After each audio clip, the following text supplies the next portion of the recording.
सर्वप्रथम मैं अपने गुरु शिव के चरणों में प्रणाम निवेदित करता हूँ।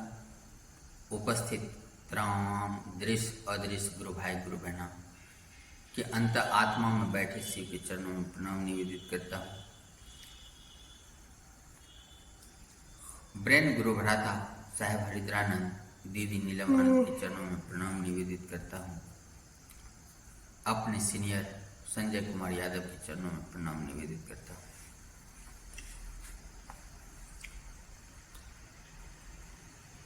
विगत कई महीनों से शिव शिष्य मनोज कुमार अपने गुरु द्वारा जो सम्मान दिया गया है, उस सम्मान के आलोक में अपने गुरु के कार्य को करते हुए अपने विचार आप तक पहुंचाने के लिए YouTube का चैनल शिव शिष्य बने और फेसबुक का चैनल शिव शिष्य मनोज कुमार के नाम से जो है, इस पे मैं कुछ वीडियो लोड करते आ रहा हूँ। अगर आप तमाम गुरु भाई गुरु बहना को इस चैनल के माध्यम से बहुत सारे विचार को जानना हो, समझना हो, जहाँ पर उधेड़बुन चल रहा हो, उलझन हो स्थिति, उस विचारों पर स्पष्टता की बात हो, तो आप अवश्य देखेंगे। निवेदन है हम आपसे। और आप भी जो आज तक शिव को गुरु नहीं माने हैं, ऐसे व्यक्ति अगर उस विचार से प्रभावित हो जा रहे हों, तो स्वयं को शिव शिष्य या शिव शिष्या के रूप में अपने नाम की घोषणा अंतरिक्ष साम्राज्य में कराते हुए शिव शिष्य के रूप में जुड़ेंगे और इस संसार में बहुत सारे मानव जो आज तक शिव को गुरु नहीं बनाया है, उन्हें जोड़ने के लिए आप भी शिव चर्चा का अंग बनकर संवाद स्थापित करेंगे, ताकि विश्व का हर एक मानव, जो हमारे ब्रेन गुरु भ्राता साहेब हरिद्रानंद और दीदी नीलम आनंद का संकल्प था कि शिव जन जन के गुरु हों, उस कार्य के सहभागी बने। आज आप सबों के बीच मैं शिव शिष्य मनोज कुमार यह विचार रख रहा हूं कि हमारे ब्रेन गुरु भ्राता साहेब हरिद्रानंद के द्वारा दिया गया यह 3 सूत्र, पहला अपने गुरु शिव अर्थात महेश्वर शिव से दया मांगना,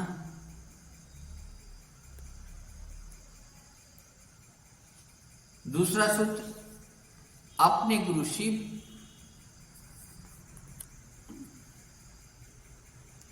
की चर्चा करना, और तीसरा सूत्र अपने गुरु को नमन करना। इसका क्या महत्व है?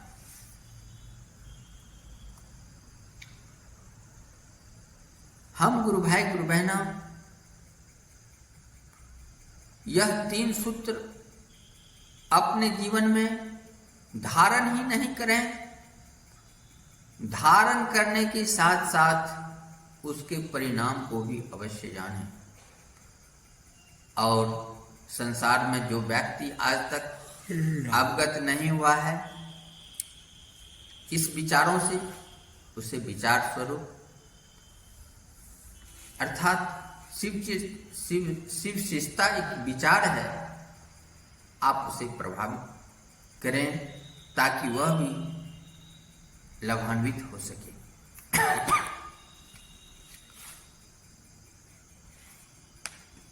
आज यह 3 सूत्र, 3 नियम, 3 विधा के रूप में हम सबों के बीच जाहिर सा प्रथम सूत्र है दया मांगना। दया का क्या मतलब होता है? दया का मतलब होता है कि जो समर्थवान सत्ता है, जो हमारे गुरु हैं, या ब्रह्मांडीय ऊर्जा है, या ईश्वरीय शक्ति है, या पारदर्शी है, सर्वत्र विराजमान है, अजन्मा है, या देहधारी नहीं है, यह ऊर्जा की व्यापकता जो है उसको समझें और उस ऊर्जा से अपने लिए दया मांगे।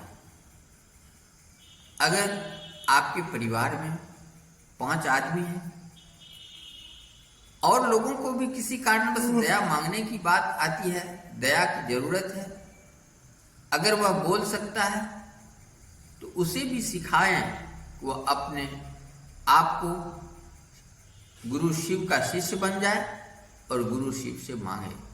और मांगने की जब बात आएगी तो वह एक याचक की तरह विनम्र हो जाए, वह विनीत हो जाए और अपनी भाव करुण भाव में व्यक्त करे। लगे कि आपका शब्द अपने गुरु के लिए मर्म स्पर्श के समान वहां तक दिल को छू ले कि सचमुच एक शिष्य अपने गुरु से दया की याचना कर रहा है।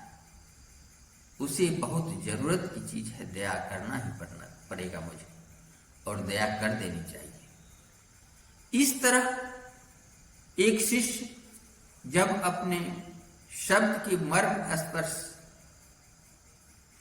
शब्दों से दया की याचना करता है, हे शिव, हे शिव, यानी इस जगत के कल्याण करने वाले का नाम है शिव, जो समर्थवान है, शक्तिशाली है। उस सर्वशक्तिमान सत्ता को उन्होंने अपना गुरु माना है। गुरु का मतलब ही होता है अंधकार से प्रकाश की ओर ले जाना, अज्ञानता को मिटा करके उसके जीवन में प्रकाश फैला देना।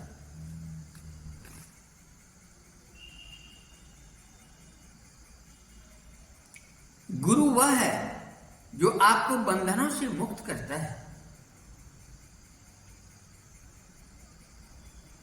और जब आपको ज्ञान प्राप्त होगा तो सचमुच आपके जीवन में सा विद्या व विमुक्ति है, आप उस सारे बंधनों से मुक्त हो जाएंगे।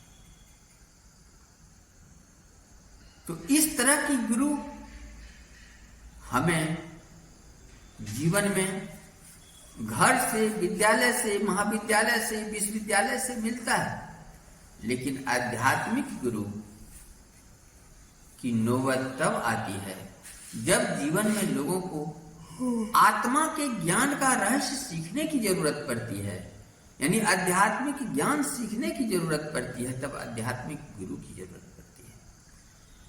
तो यहां पर हम गुरु भाई गुरु बहना आध्यात्मिक ज्ञान को सीखने के लिए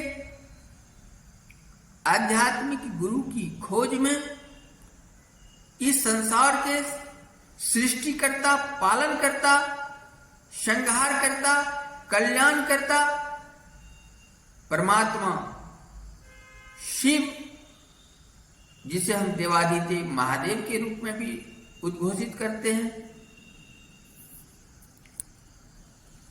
शिव पुराण में 1008 नाम है महादेव का। जिन्होंने जिस रूप में उस शिव से लाभ लिया वैसा नाम रख दिया।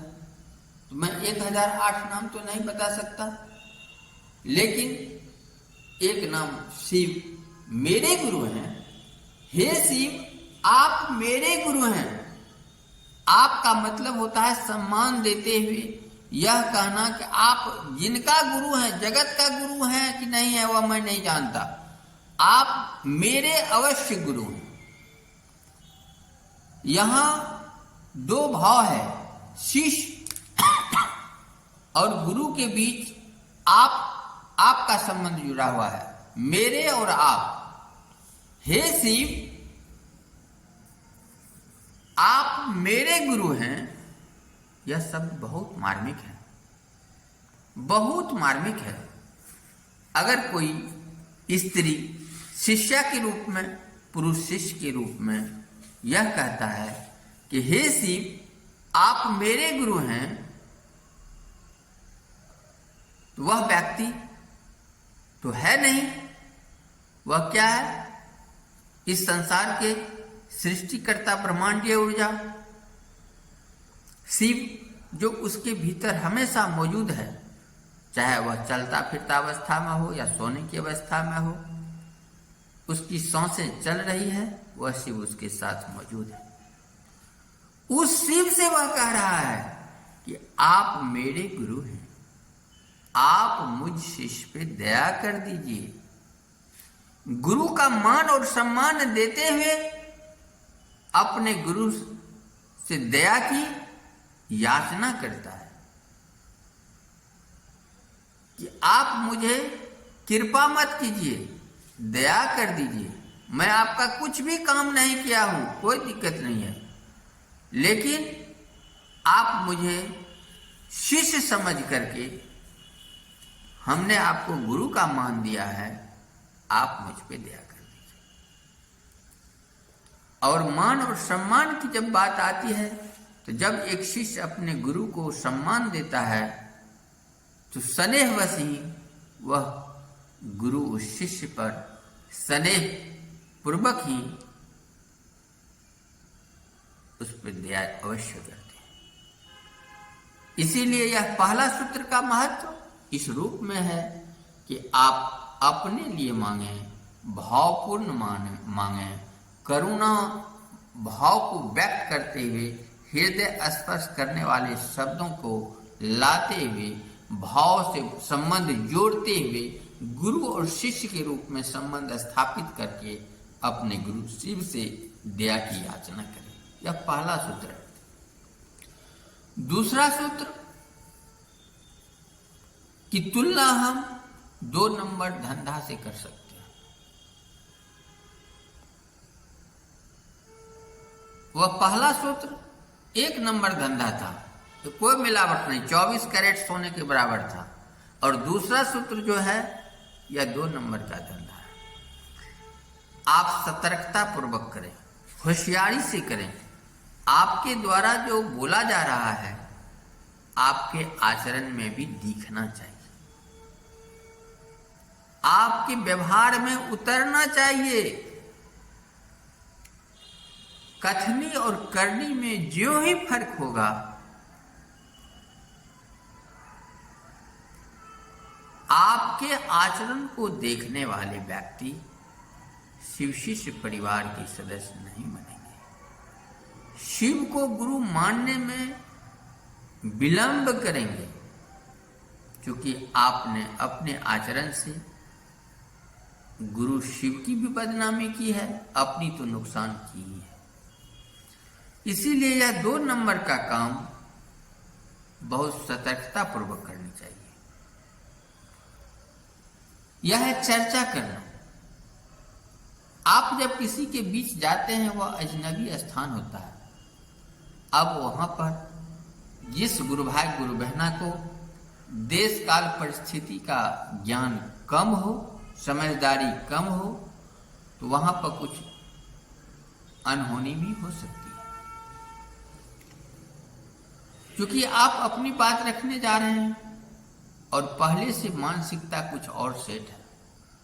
तो वहां पर किस तरह आप अपनी गुरु की बात रखेंगे, गुरु की चर्चाएं करेंगे, यह उस देश काल परिस्थिति पर निर्भर करता है।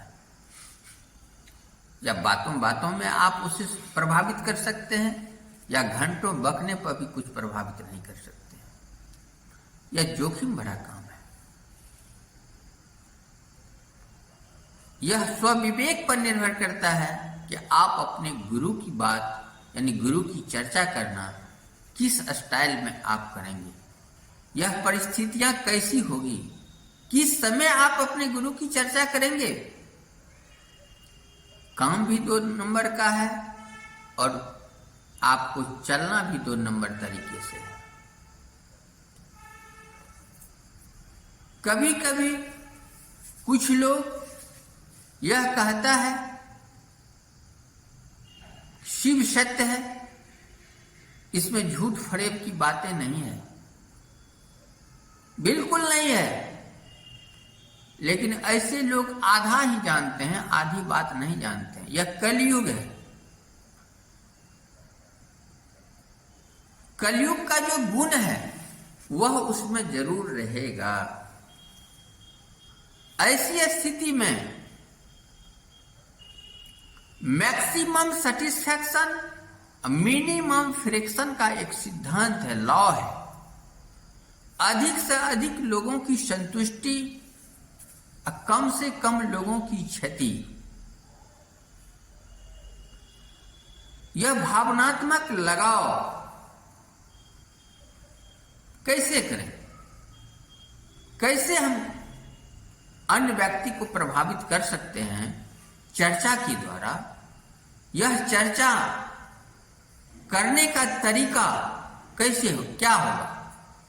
क्योंकि आप गुरु भाई गुरु बहना नहीं जानते हैं। क्षेत्रवाद को लेकर के एक क्षेत्रीय स्तर पर ही जानते हैं कि मैं खुश हूं, भाई खुश हूं। आप यह जाने कि हर व्यक्ति का भोजन वहां का भूगोल निश्चित करता है। जैसा क्लाइमेट होगा वैसा फसल होगा, वैसे वहां के आर्थिक क्रियाकलाप होंगे, वैसा ही वहां के निवासियों का भोजन होगा, आवास होगा। अब कोई कम कपड़ा पहन करके रह रहा है, कोई अधिक कपड़ा पहनने वाला उसको देख करके हीन भावना से ग्रसित हो जाए, यह उसकी मर्जी है। किसी क्षेत्र में शाकाहारी व्यक्ति अधिक है, कहीं मांसाहारी व्यक्ति अधिक है, सबका अपना अपना भोजन है। आप उसे हैट नहीं करें, घृणा नहीं करें। आप जिस स्थिति में हैं, जहां हैं, आप मानव हैं। आपके भीतर उपस्थित आत्मा शिव है और उन शिव से आत्मज्ञान पाते हैं। इस आत्मज्ञान में जिस दिन आपने समझ लिया जगत शिव में है, उस दिन शिव शिष्टता की ओर बढ़ते हुए आपका पहला कदम होगा। और अपने गुरु को याद करके, अपने गुरु को सम्मान देने के लिए हर अस्तित्व को आप स्वीकार करें। सह अस्तित्व, मानवता शिव शिष्टता का प्रथम गुण है। यहां पर किसी प्रकार का वर्गवाद, धर्मवाद, क्षेत्रवाद, जातिवाद, ऊंच नीच का भेदभाव, स्त्री पुरुष का भेदभाव नहीं होता है। न लिंग का भेदभाव है, न क्षेत्र का है, न भाषा का है, न धर्म का है। यानी भेदभाव नाम का चीज होता ही नहीं है, छुआछूत होती ही नहीं है।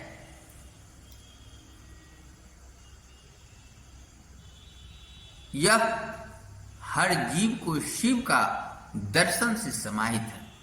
हर जीव शिव है। क्योंकि कुछ लोग यह प्रश्न उठा सकते हैं कि हर जीव शिव है, फिर जीव जीव का हिंसा क्यों करता है?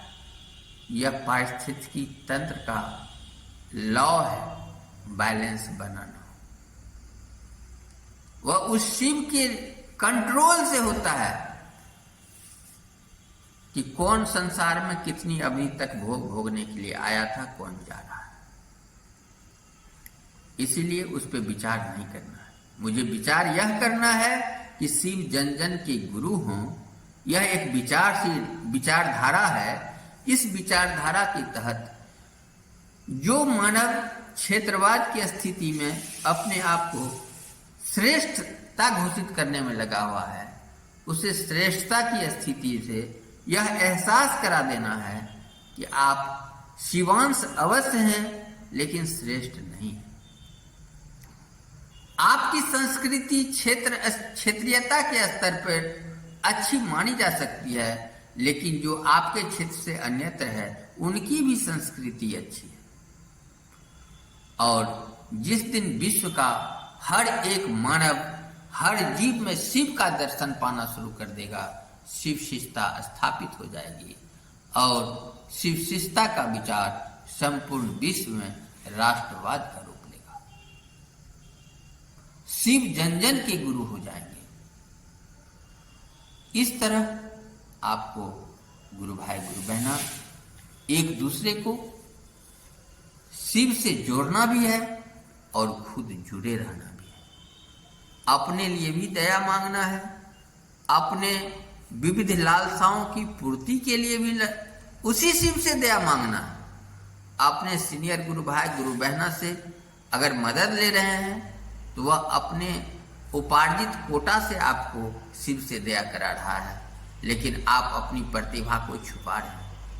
आप खुद इस भाव से मांग करके अपने आप को जोड़ें, भाव से संप्रेषित करें अपने गुरु शिव को, ताकि आपकी भी पहचान बने शिव के साम्राज्य में। यह दूसरा सूत्र है। और तीसरा सूत्र, अपने गुरु को पंचाक्षरी मंत्र से प्रणाम निवेदित करना। यह एक विधा है, सूत्र है।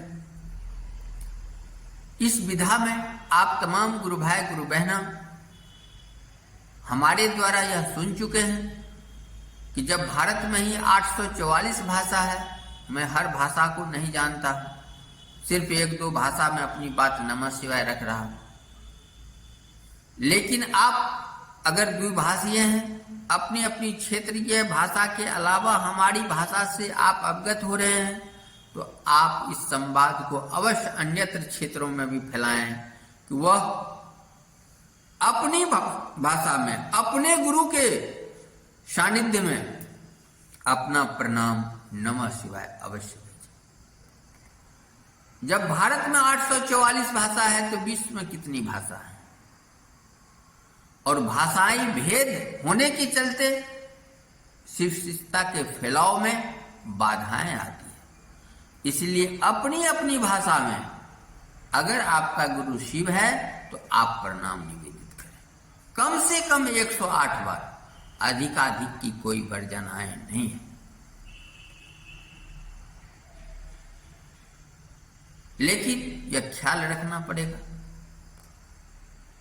जिस तरह अपने माता पिता को आप घर में घूमते हुए हर हमेशा प्रणाम नहीं करते हैं, एक निश्चित समय होता है आपके जीवन में, क्षण होता है, समय होता है, आप अपने पिता से भी आशीर्वाद लेते हैं, माता से भी आशीर्वाद लेते हैं। उसी तरह अपने गुरु शिव को याद करने के लिए भी अपने जीवन में एक क्षण निश्चित कर लें, पल निश्चित कर लें, ताकि आप अपने गुरु को कब प्रणाम करेंगे। हमारे ब्रेन गुरु भ्राता साहब हृदयानंद ने यह प्रतिबंध नहीं लगाया था कि आप कितने बार प्रणाम अपने गुरु से प्रणाम निवेदित करेंगे, किस रूप में करेंगे। यह तो याद रखने के लिए कि 108 भूल न हो जाए। कोई रुद्राक्ष की माला पे प्रणाम निवेदित कर रहा है, कोई हाथ की माला पर उंगली पे गिनती करके कर रहा है, कोई अनवरत श्वास पे गिनती कर रहा है, नमः शिवाय प्रणाम निवेदित कर रहा है। यह पर्सनल निजता की बात है। आपके गुरु शिव हैं और आप शिव शिष्य हैं, तो आप अपने गुरु को किस तरह प्रणाम निवेदित करेंगे। इस पर हम गुरु भाई गुरु बहना आपको मार्गदर्शक सीनियर गुरु भाई के तौर पे विचार रखते हुए बतला रहा हूं कि यह आप दोनों के बीच का मामला है। आप अपने गुरु को प्रणाम निवेदित जो करेंगे, किस रूप में करेंगे कि आपका प्रणाम गुरु के चरणों तक पहुंच जाए।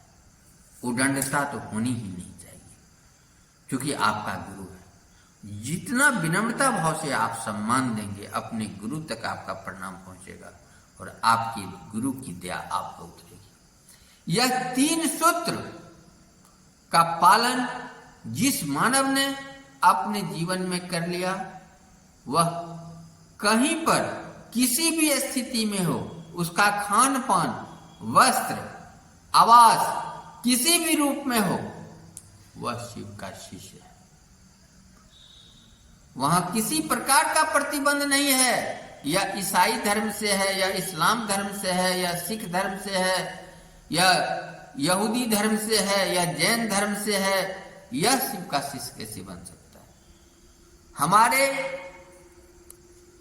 सूक्ष्म में उपस्थित बहुत ऐसे गुरु भाई गुरु बहना जो खुद शिव का शिष्य बन करके इस संसार में संसारिक कार्य को करते हुए, शिव का कार्य करते हुए लाभ पाया, लेकिन जगत को नहीं बतला पाया, और आज भी शिव का कार्य कर रहा है सूक्ष्म में उपस्थित होकर के। लेकिन कुछ ही नाम हम लोग जान रहे हैं कि मच्छिंद्र नाथ शिव का गुरु माने थे, गुरु गोरखनाथ शिव को गुरु माने थे, शंकराचार्य शिव को गुरु माने थे, इस कालखंड में साहब हरिद्रानंद शिव को गुरु माने थे, और उन्हीं की प्रेरणा से हम लोगों ने भी शिव को गुरु मानना स्वीकार किया, और शिव को गुरु मान करके आज गुरु कार्य करते हुए अपने विचार इस वीडियो के माध्यम से, चैनल के माध्यम से आप तक पहुंचा रहे हैं। क्योंकि कभी वृक्ष पे चढ़ करके संवाद स्थापित करने के लिए, संचार व्यवस्था के लिए लोग हल्ला करता था। आज इस ग्लोबल इंटरनेट की दुनिया में डिजिटल जब तक विचार नहीं फैलेगा तब तक तेजी से शिव शिष्यता नहीं फैल पाएगा। इसीलिए मैं शिव शिष्य मनोज कुमार एक आप सबों की नज़र में दुस्साहस ही सही एक अपने गुरु आदेशित कार्य को कर रहा हूँ, ताकि हमारे ब्रेन गुरु भाई साहब हरिद्रानंद, दीदी नीलम आनंद के सपनों का पूरा करने में एक कदम अवश्य मेरे तरफ से भी हो कि शिव जन जन के गुरु हो जाए। इन्हीं भाव को लेकर के मैं शिव शिष्य मनोज कुमार आए दिन विगत कई महीनों से शिव को अपना गुरु मानकर शिव चर्चा का कार्य कर रहा हूँ। अगर यह विचार पसंद आ रहा हो, मेरे चैनल शिव शिष्य बने पर जाकर के आप चैनल को सब्सक्राइब करेंगे, वीडियो देखेंगे, दूसरे को शेयर करेंगे, लाइक करेंगे, ताकि उससे मेरा मनोबल बढ़ेगा और अधिकाधिक समय मैं भी शिव शिष्य के कार्य में दे सकूं। अन्यथा कुछ जो रुकावट आती है, उस रुकावट के चलते अनवरत कार्य नहीं कर पा रहा हूं। इसके लिए मैं क्षमा चाहता हूं। मेरा फेसबुक चैनल शिव शिष्य मनोज कुमार पर भी वीडियो को आप देख सकते हैं। आज तमाम चर्चाएं अंतरिक्ष साम्राज्य को संप्रेषित कर रहा हूं। जय महादेव।